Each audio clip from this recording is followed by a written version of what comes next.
नमस्कार दोस्तों, मैं हूं नितिन शर्मा और आप देख रहे हैं नया सवेरा। दोस्तों, नया सवेरा में आज हमारे साथ मौजूद हैं राशिम गुप्ता जी। राशिम गुप्ता जी ने कॉर्पोरेट कल्चर देखा, व्यवहारिक जीवन देखा, इसके अलावा बहुत कुछ देखा जो समाज में देखने लायक था। उसके बाद इन्होंने गीता का ज्ञान लिया। अब इस गीता के ज्ञान को सरल तरीके से आप तक प्रस्तुत करेंगे राशिम गुप्ता जी। हरे कृष्णा। एक बार फिर से आप सभी का स्वागत है हमारे विषय शोक से शांति की ओर। अभी हम थर्ड सेशन जिसका नाम है भक्ति योग के ऊपर चर्चा करेंगे। पहले सेशन में हमने शोक विषय के ऊपर चर्चा की। सेकंड सेशन में हमने ज्ञान योग एवं कर्म योग के बारे में चर्चा करी। And now the third session, अभी हम चर्चा करेंगे भक्ति योग। तो भगवद गीता में जैसा कि हम सभी जानते हैं टोटल 18 अध्याय हैं। उन 18 अध्यायों में जो पहले 6 चैप्टर हैं, पहले 6 चैप्टर बेसिकली कर्म योग के ऊपर चर्चा करते हैं। जो फोकस है पहले 6 चैप्टर का वो कर्म योग के ऊपर है। और जो चैप्टर 13 टू चैप्टर 18 हैं उनका फोकस है ज्ञान योग के ऊपर। एंड चैप्टर 7 टू चैप्टर 12 उसका फोकस है भक्ति योग। तो जो भक्ति योग है, भक्ति योग बहुत स्पेशल है एंड सीक्रेट है। इसीलिए भगवद गीता में भगवान ने भक्ति योग के कॉन्सेप्ट को बीच में रखा है। तो जो मेन योग जिसके ऊपर भगवद गीता में चर्चा की गई है वो है कर्म योग, ज्ञान योग एंड भक्ति योग। एंड अभी हम चर्चा कर रहे हैं भक्ति योग के ऊपर। तो ये भक्ति योग क्या है, ये भक्ति क्या है? भगवद गीता में भगवान चैप्टर 2 टेक्स्ट 50 में बोलते हैं योग कर्मसु कौशलम। तो जो भी कार्य हम करते हैं उसमें योग का एलिमेंट जो है वो हमारे कार्य को एक्सपर्ट बना देता है। तो जब भी हम अपने जीवन में कोई भी कार्य करें वहाँ पर हमें ये देखना चाहिए कि हम उस कार्य को किस प्रकार से भगवान से जोड़ सकते हैं। जैसा कि हमने पहले सेशन में डिस्कस किया था कि हम अपने जीवन में कार्य तो हमेशा करते हैं, हम हर क्षण कार्य करते हैं, हम अलग अलग प्रकार के कार्य करते हैं। हम अच्छे कर्म करते हैं, हम बुरे कर्म करते हैं। सो अच्छे कर्मों में आता है यदि कोई भूखा है तो हम उसको खाना खिला देते हैं, और यदि किसी के पास कपड़े नहीं हैं तो हम उसको कपड़े दे देते हैं, या हम अलग अलग प्रकार की फिलैंथ्रोपिक एक्टिविटीज़, चैरिटेबल एक्टिविटीज़ में पार्टिसिपेट करते हैं। इनको बोलते हैं अच्छे कर्म। एंड दूसरे हैं बुरे कर्म। बुरे कर्म मीन्स चोरी करना, मर्डर करना, रेप करना, ये सब बुरे कर्मों में आता है। कर्म वो भी है परंतु वो कैसा कर्म है, वो बुरा कर्म है। अब प्रॉब्लम ये है कि ये जो अच्छे कर्म है और ये जो बुरे कर्म है इसको हम किस आधार पे डिसाइड करें कि ये अच्छा है ये बुरा है। तो वहाँ पर रोल आता है बेसिकली भगवद गीता के ज्ञान का। और इनफैक्ट अगर हम अपने जीवन में अच्छा कार्य भी करते हैं और बुरा कार्य भी करते हैं तो वो दोनों ही हमें इस संसार में जो चक्रव्यूह है इस चक्रव्यूह में बांध के ही रखता है अल्टीमेटली। इसलिए भगवान ने अर्जुन को जो थर्ड शिक्षा दी वो दी भक्ति योग के बारे में। क्योंकि भक्ति योग एक ऐसा प्रोसेस है, एक ऐसा विज्ञान है जो बेसिकली हमें इस संसार के कर्म के जो बंधन हैं उन बंधनों से हमें मुक्त कर देता है। ये कैसे होता है? So let's discuss that. तो पहले हम भक्ति योग को समझेंगे कि भक्ति योग का अर्थ क्या है। जैसे अभी हमने बोला योग कर्मसु कौशलम। तो जब हम योग का पालन अपने जीवन में करते हैं तो योग के माध्यम से हम भगवान को अपने जीवन में जोड़ते हैं। योग सरल शब्दों में जुड़ना, जैसे हम बोलते हैं 1 + 1 = 2। इसी प्रकार से आत्मा का परमात्मा के साथ संबंध जब पुनर्स्थापित हो जाता है उसको हम योग बोलते हैं। अब भक्ति क्या है? भक्ति सरल शब्दों में भगवान की प्रेममयी सेवा। अगर हम भक्ति को केवल पूजा बोलते हैं तो पूजा एक इनकम्प्लीट अंडरस्टैंडिंग है भक्ति के विषय को लेके, क्योंकि पूजा में जनरली केवल नियम होते हैं, कायदे कानून होते हैं, और हम केवल कर्तव्य के स्तर पे किसी एक्शन को, किसी रिचुअल को अपने जीवन में पालन करते रहते हैं। हमारे अंदर ये इच्छा नहीं होती कि हम उसको बढ़ाना चाहते हैं। हम बस ठीक है, सुबह मंदिर के सामने से अगर हम जा रहे हैं तो हमने प्रणाम कर दिया, अगरबत्ती दिखा दी भगवान को, दीपक दिखा दिया, बट क्या ये भक्ति है? अगर हम केवल ये चीज़ें करते हैं तो शायद ये भक्ति नहीं है। तो अगेन क्वेश्चन वापस आता है कि भक्ति क्या है? भक्ति मीन्स भगवान की प्रेममयी सेवा, यानी कि भगवान की सेवा करना। कौन सी सेवा? जिससे हम भगवान के साथ प्रेम स्थापित कर सकें। तो यानी कि भक्ति में 3 एलिमेंट्स हो गए। 3 एलिमेंट्स, सबसे पहला भगवान, दूसरा है भक्त, एंड वो माध्यम जिसके द्वारा भगवान और भक्त के बीच में संबंध स्थापित होता है। तो भक्ति वो माध्यम है जिसके द्वारा भगवान एवं भक्त के बीच में माध्यम स्थापित होता है। अब नेक्स्ट इज़ कि वो सेवा क्या है? सेवा कैसे हम भगवान की कर सकते हैं? भगवान अभी हमारे सामने नहीं है, किस प्रकार से हम भगवान की सेवा कर सकते हैं? तो हमारे शास्त्रों में बताया गया है, वैसे तो सेवा करने के अलग अलग माध्यम हैं, बट 2 माध्यम जो हैं वो सबसे महत्वपूर्ण हैं। एक माध्यम है श्रवण करना और दूसरा माध्यम है कीर्तन करना। तो जैसे कि मैं अभी आप सबके सामने आपको बता रहा हूँ और आप इसको सुन रहे हैं, इसको बोलते हैं श्रवण करना। एंड देन दूसरा है कीर्तनम।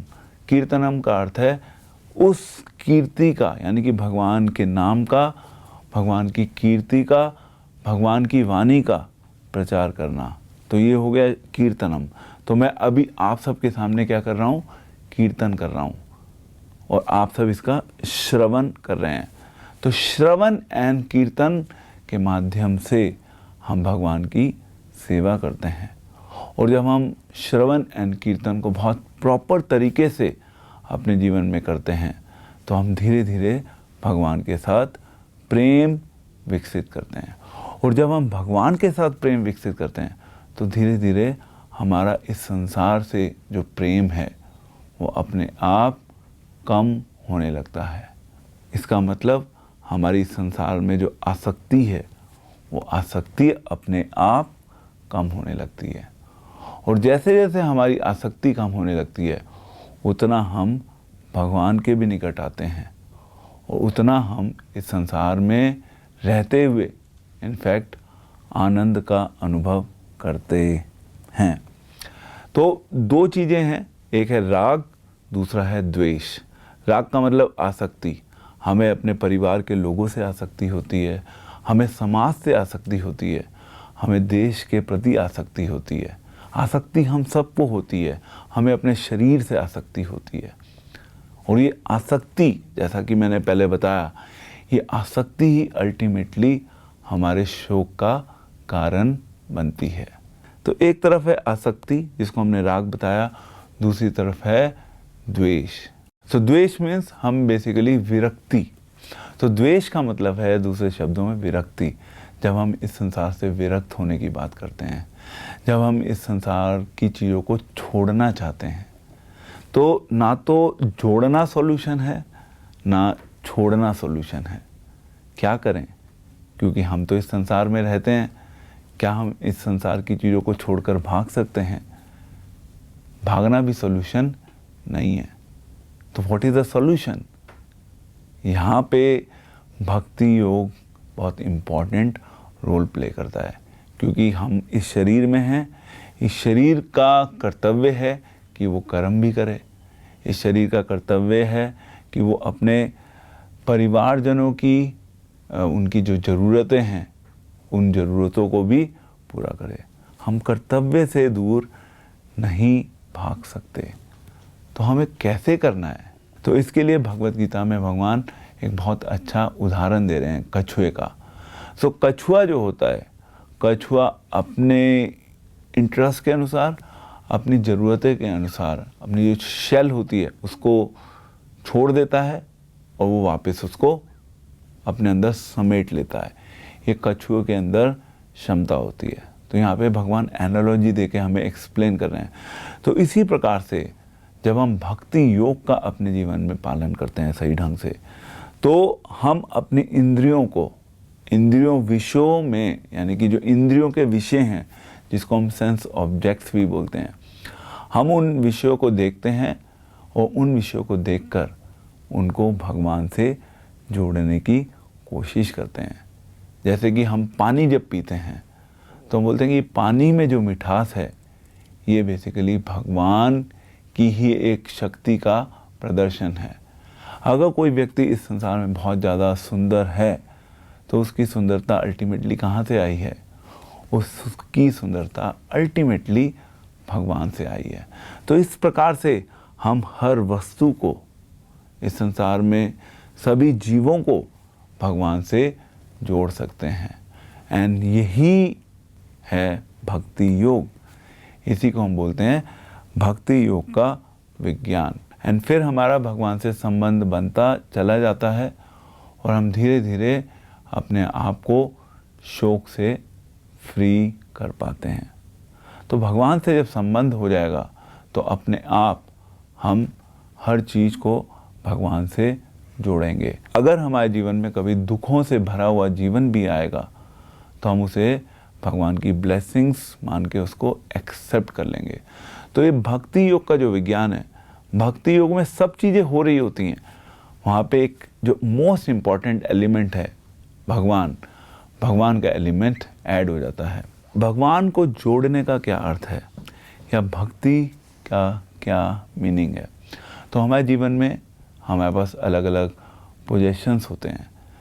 फॉर एग्ज़ाम्पल, एक ज़ीरो हमारा घर है, दूसरी ज़ीरो हमारी सुंदरता है, तीसरी ज़ीरो हमारी एजुकेशन है, चौथी ज़ीरो हमारी इंटेलिजेंस है, पांचवी ज़ीरो हमारी समाज में एक प्रेजेंस है, लोग हमें जानते हैं। इन पांचों जीरो की क्या कोई वैल्यू है? इन पांचों जीरो की कोई वैल्यू नहीं है जब तक उन जीरो से पहले वन ना जुड़ा हो। और वो वन क्या है? वो वन है भगवान। एंड और जैसे ही वन जुड़ जाता है उन जीरोस के साथ, अपने आप उन जीरोस की वैल्यूज़ बनती चली जाती हैं। तो ये जो भक्ति योग है, ये भक्ति योग वही विज्ञान है जिसके द्वारा हम वन को जोड़ते हैं, उन सब जीरो की वैल्यू अपने आप बन जाती है।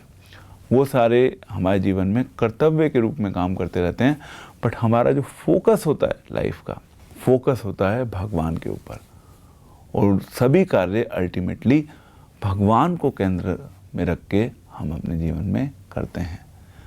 यही है भक्ति योग। अब नेक्स्ट प्रश्न, बहुत इम्पॉर्टेंट प्रश्न जो हम सबके मन में आ सकता है कि ओके फाइन, आप भक्ति योग की बात कर रहे हैं, अल्टीमेटली भक्ति योग से हमें क्या मिलेगा? भगवान के बारे में जानकर, भगवान के नाम का कीर्तन करके, भगवान के बारे में सुनकर मुझे क्या लाभ मिलेगा?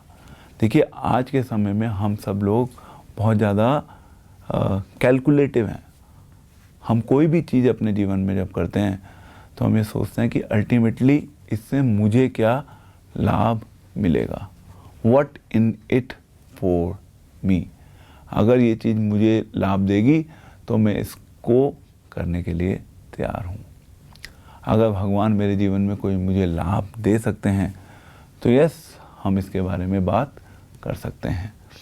तो यहाँ पे हमारा चौथा विषय शोक से शांति की ओर, यानी कि द फोर्थ पॉइंट, शांति। अब हम डिस्कस करेंगे शांति, जिसकी हम सभी को अपने जीवन में तलाश है। सेकंड चैप्टर 66 वर्स में भगवान बोलते हैं कि जिस व्यक्ति का मन भगवान से नहीं जुड़ा हुआ, तो उस व्यक्ति के जीवन में शांति नहीं हो सकती। और अगर उसके जीवन में शांति नहीं होगी तो वो सुखी नहीं रह सकता। अब यहाँ पर एक ज़रूरत कि क्यों हमें आज के समय में भगवान को समझना है, वो ज़रूरत खड़ी हो जाती है। और इसको हम डिस्कस करेंगे नेक्स्ट सेशन, शांति, शोक से शांति की ओर। तो दोस्तों, आप सभी बने रहें और इसको समझिए। ये भगवद गीता का जो ज्ञान है, यहाँ पे भगवान बहुत systematically, intellectually and intelligently Arjun के जो डाउट्स हैं, उन डाउट्स को वो क्लियर कर रहे हैं। इनफैक्ट ऐसा नहीं कि वो डाउट्स केवल अर्जुन के हैं, हमारे भी वो डाउट्स हैं। और अगर हमें सही ढंग से आज के समय में एजुकेशन के रूप में इस भगवद गीता के मैसेज को जानने का अवसर मिले तो हमारे डाउट्स बहुत इजीली क्लियर हो सकते हैं और लॉजिकली हम भगवद गीता के ज्ञान को अपने जीवन में उतार कर उसको विज्ञान में परिवर्तित करके हम उसका अनुभव कर सकते हैं। क्योंकि अल्टीमेटली लाइफ में अनुभव होना बहुत आवश्यक है। यदि हमें जीवन में अनुभव नहीं होगा तो थ्योरी ज़्यादा समय काम नहीं करती। और एक बार हमें जब अनुभव होने लगता है तो फिर अपने आप हम एक जो अल्टीमेट हमारे जीवन का लक्ष्य है, शांति एंड आनंद, हम उसको अपने आप पाते हैं। हम ऐसा नहीं कि हमें उसके लिए अलग से कुछ प्रयास करना होता है, वो स्वतः हमारे जीवन का हिस्सा बन जाता है। Thank you very much. अगले सेशन में फिर मुलाकात होगी, पार्ट 4, शांति। Thank you very much. Hare Krishna. Gita के इन मूल्यों को आप भी अपने जीवन में उतार सकते हैं और अपने जीवन को सरल बना सकते हैं। फिलहाल नया सवेरा में आज के लिए इतना ही। आपसे फिर होगी मुलाकात। तब तक के लिए आप देखते रहिए सिटी नेटवर्क्स।